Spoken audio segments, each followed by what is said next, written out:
رسوله الكريم. أما بعد، فقد قال الله تعالى في القرآن الكريم وفي القرآن المجيد: أعوذ بالله من الشيطان الرجيم. فضل بسم الله الرحمن الرحيم. قيل ادخلوا أبواب جهنم خالدين فيها فبئس مثوى المتكبرين.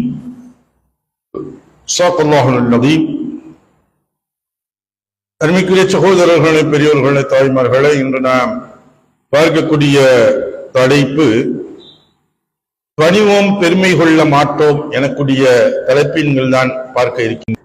பழக்க வழக்கங்களில் ஒரு வார்த்தைகளை முதலில் சொல்வார்கள்: அடக்கம் அமரர் உயிர்க்கும் எனக்கூடிய ஒரு வார்த்தைகளை தமிழில் நாம் படித்திருக்கின்றோம், படித்திருப்போம். ஒரு மனிதன் அடக்கி பழமொழிகளின் காரணமாக நமக்கு உணர்த்தி காட்டியிருக்கின்றார்கள். தமிழில் தான் எந்த மொழிகளிலும் இல்லாத அளவிற்கு தமிழில் ஒவ்வொரு பழமொழிகளும் ஒரு சில கவிதைகள் போன்ற மொழிகளின் வெளியிலாகவும் சொல்லித் தருவார்கள். நிறைகுடம் ததும்பாது குறைகுடம் கூத்தாடும் என்பதாக சொல்வார்கள். இதுபோன்று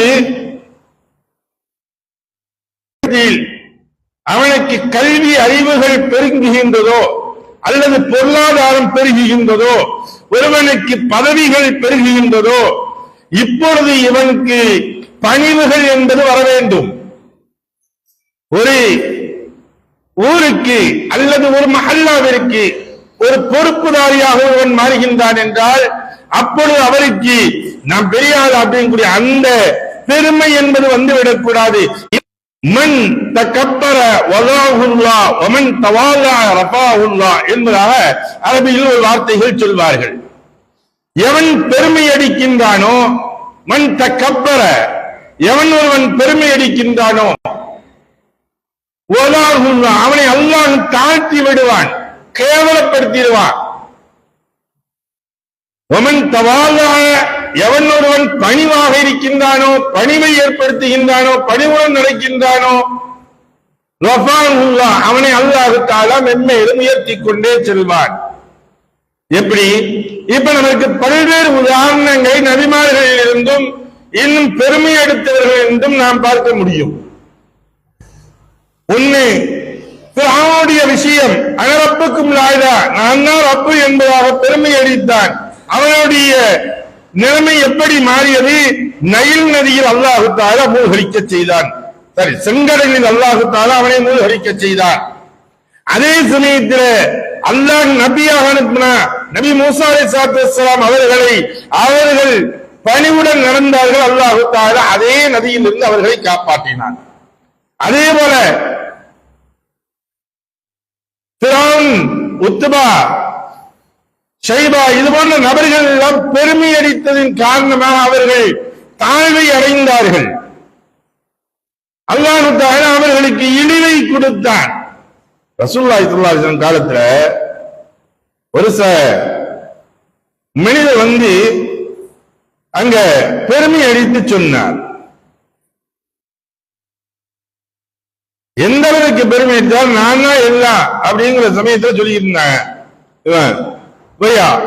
எல்லாம் இந்த சூரத்தின் நஜ்மி என்று சொல்லக்கூடிய ஒரு சூறா இருக்குது. இந்த சூறாவுடைய ஆயத்துல சஜ்தா ஒரு ஆயத்து வருது. இந்த சஜ்தாவுடைய ஆயத்தை கேட்ட உடனே எல்லா பேரும் முஷ்ரிக்கள் மக்கள் சஜ்தாவுக்கு போயிட்டாங்க. அப்ப சஜ்தாவுக்கு போன உடனே இதுல வந்து உமையா மத்திர என்ன செஞ்சான்னா, நான் சஜ்தாவுக்கு போனா என்ன இழிவாக இருக்கு, மண்ணை எடுத்து மட்டியை எடுத்து நெத்தியில வச்சுக்கிட்டான். இதுல சஜ்தா செஞ்சதாக ஆகும். தான் சிரத்தை தலையில் வைக்க கூடாது என்பதாக அல்லாஹ் தஆலா அவனுடைய சூழலை எப்படி ஆக்கினா, மிகவும் பணிவு இல்லாததின் காரணமாக பத்ருடைய போர்க்களத்தில் இவன் மாண்டதை பார்த்தார்கள். மிகவும் கேவலமான முறையில் அவனுடைய மரணம் என்பது இருந்தது.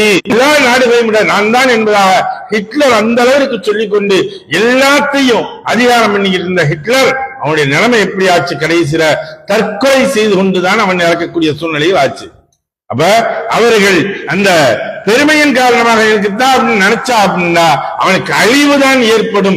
ஒரு மனிதன் அங்கு பணிவை ஏற்படுத்தக்கூடிய சமயங்களில் வந்தால் அவனுக்கு உயர்வுகள் ஏற்பட்டுக் கொண்டே இருக்கும் என்பதைத்தான் நாம் இதன் வாயிலாக நாம் பார்க்க முடிகின்றது. எதை பேசினோமோ எதை கேட்டோமோ அதை விளங்கி நடக்கக்கூடிய நன்மக்களாக வல்லல்லாஹ் நம் ஆக்கி அருள்வானாக. வாஹிர் தாவானா அல்ஹம்துலில்லாஹி ரப்பில் ஆலமீன்.